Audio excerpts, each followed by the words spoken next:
Telugu cinema హ్మ్. సంగీతం అన్నది ఒక గందరగోళానికి గురై ఉన్నది. ఎందుకంటే ఇప్పుడేదో డిఫరెంట్‌గా ఉండాలి ఆల్బము యాహ్! అని ఎవరినో పంజాబ్ నుంచి తీసుకొచ్చి ఒకడిని పాడించడం. ఆడెవడనో అస్సాం నుంచి, ఒరిస్సా నుంచి, ఒరియా వాడినోడిని తీసుకొచ్చి పాడించడం. ఓకే.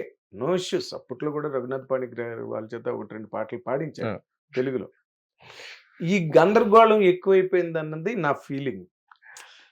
అంటే ఎవరి మట్టుకాళ్ళు మేము చాలా అద్భుతం ఒక ఎక్స్‌క్లూజివ్ ఆల్బమ్ ఇచ్చాం ఆ! అని చెప్పుకోవాలన్న ఒక తాపత్రయంలో ఈ పిచ్చి పిచ్చి గొంతులన్నిటిని తీసుకొచ్చి పెడుతున్నారని నా ఉద్దేశం. If I am wrong tell me. అలాగేం లేదు సార్. అంటే దే బయట నుంచి తెచ్చేది సేమ్ నేను చెప్పిన దానికి కొంచెం డిఫరెంట్‌గా సౌండింగ్ ఉంటుంది అని చెప్పి. సో, దీంట్లో ఏంటంటే ఫస్ట్ థింగ్ నేను చెప్పేది ఆహ్, బయటనే అంటే ఇంకెవరైనా వేరే స్టేట్ నుంచి తెచ్చినా త that's their choice. Okay. Fine. No comments. ఉచ్చారణ మటుకు తిన్నగా ఉండాలి. ఉచ్చారణ ఎలా తిన్నగా ఉంటుంది. బాలు గారు పాపం జీవితాంతం దాని గురించి ప్రతి అది పాడుతా తీగ ప్రోగ్రామ్‌లో చెప్పేవారాయన. ఇప్పుడు సార్ ఉచ్చారణ, ఉచ్చారణ అని.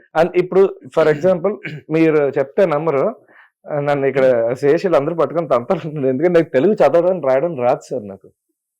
కానీ రికార్డింగ్‌కి వెళ్తే ఫస్ట్ లిరిసిస్ట్‌తో కూర్చొని ప్రతి వర్డ్ అర్థం చేసుకొని అంతా ఓకే. డిక్షన్ ఇది పెట్టుకొని మళ్ళీ నా అసిస్టెంట్‌ని పట్టుకొనెళ్ళి నేను వాళ్ళని కూర్చోపెట్టి ఏంది ఎగ్జాక్ట్‌గా రికార్డింగ్ తప్పకూడదురా బాబు.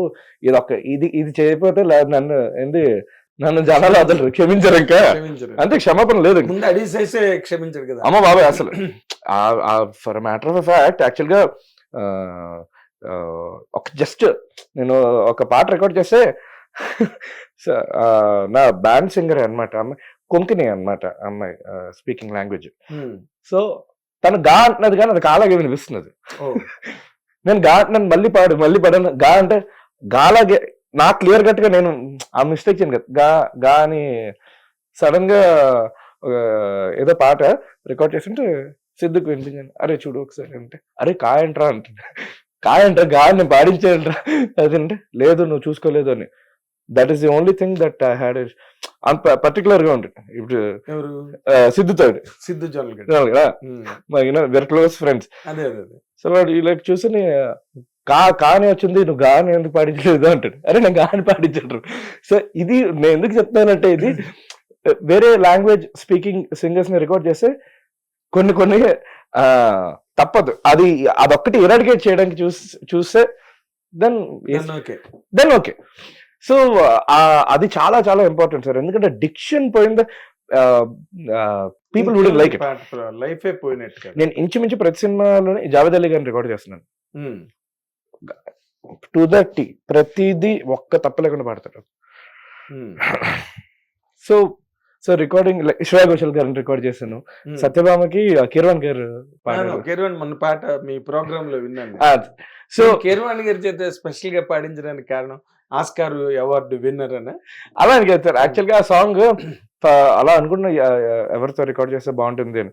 సో జనరల్ గా ఆ టెక్స్చర్ అంటే నాకు తెలుసు. నాకు పర్సనల్ గా ఎందుకో కిరవాణి గారు అంటే ఒక చాలా యంగ్ వాయిస్ లో సౌండ్ చేయగలరని నాకు తెలుసు. గట్ ఫీలింగ్ నాకు.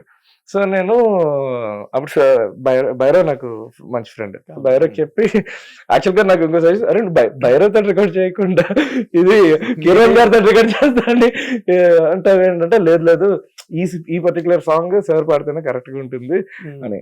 సో అప్పుడు సార్ తో మాట్లాడాను. ఏమన్నా కిరణ్ గారు వెంటనే పాడుతున్నారా? ఫస్ట్ ఆఫ్ ఆల్ నువ్వు ఏ పాట విని ఈ పాట నాతో రికార్డ్ చేద్దాం అనుకుంటావు అని. ఎందుకంటే నా రిఫరెన్స్ కూడా సార్ బ్యాండ్ సింగర్స్ ఉంటారు కదా సార్, ఫుల్ ఈ రాక్ బ్యాండ్ సింగర్స్ ఉంటారు కదా, ఆ స్టైల్లో రికార్డ్ చేద్దాం అనుకుంటున్నాను సార్. చాలా యంగ్ స్టైల్లోని. అది అంటే అసలు నువ్వు ఏం విని నన్ను ఇలా రికార్డ్ చేద్దాం అనుకుంటున్నావు, అసలు ఆ పాట ఏంటని ఏది అలా లేదు sir. It's just I just feel that మీరు పాడితేనే ఇది పర్ఫెక్ట్ సార్ అంటే అప్పుడు వరకు అలా 2-3 సార్లు ఫుల్ అసలు స్టూడియోలో కూడా రికార్డ్ చేస్తుంటే నువ్వు అసలు సరే ఓకే రికార్డ్ చేద్దాము మిమిక్రీ చేద్దాం టైప్ లోని joking around. But the moment you got into the studio he actually sounded like one of the youngest singers sir. అవును, ఇట్ సౌండెడ్ వెరీ యంగ్. మొన్న విన్నాను కదా పాట. Yes sir. సో అంటే ఆయన చేత ఆయన మ్యూజిక్ లో ఆయన పాడిన పాటలు ఉన్నాయి. బట్ నువ్వు రెండో మ్యూజిక్ డైరెక్టర్. ఆస్తిపరుడు ఆశిబారుడు సినిమాలో రాజు కోటి గారు ఇద్దరు కీరవాణి గారి చేత పాట పాడించారు. అప్పుడు మెడ్రాస్ లో కోదండబండి థియేటర్ కి వచ్చి ఆయన AVMRR లో పాటలు చేసేవారు కీరవాణి గారు. రాజు కోటి ఇక్కడ బాలు గారి థియేటర్ లో ఉండేవారు. ఈ థియేటర్ కి వచ్చి పాడి వెళ్ళారు ఆ రోజు, నాకు బాగా గుర్తు. మళ్ళీ ఇంకొక మ్యూజిక్ డైరెక్టర్ రోబో 2 లో పాడారు అనుకుంటా సార్. రోబో 2 లో రెహమాన్ గారికి.